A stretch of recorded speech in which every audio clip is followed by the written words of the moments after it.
Ba'zi odamlar da'vo qilishadiki, meni qalbim toza.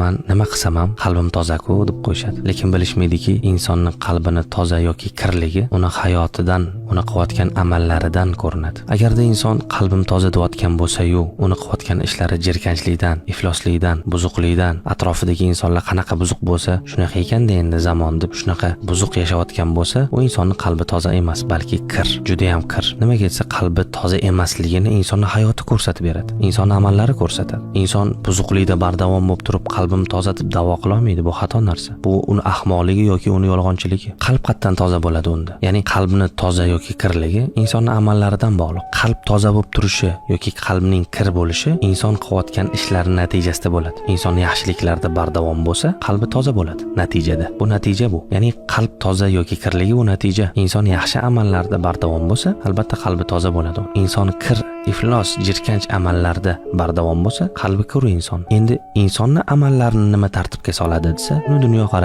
dunyoqarashi yaxshi bo'lsa, amallari yaxshi. Amallari yaxshi bo'lsa, qalbi toza. Insonning dunyoqarashi tuban bo'lsa, amallari tuban. Amallari buzuq, hayoti buzuq. Hayoti, amallari buzuq bo'lsa, demak uni qalbi toza emas, hech qanaqachasiga. Qalbi kir inson. Shuning uchun qalbning toza yoki kirligi insonning amallariga bog'liq. Insonning amallarini yaxshi yoki yomon tarafga o'zgartiradigan narsa bu uni dunyoqarashi, boshqa narsa emas. Hayoti buzuq bo'lsa, mana dunyoqarashim, mana qalbim toza demasin. U yolg'onchi.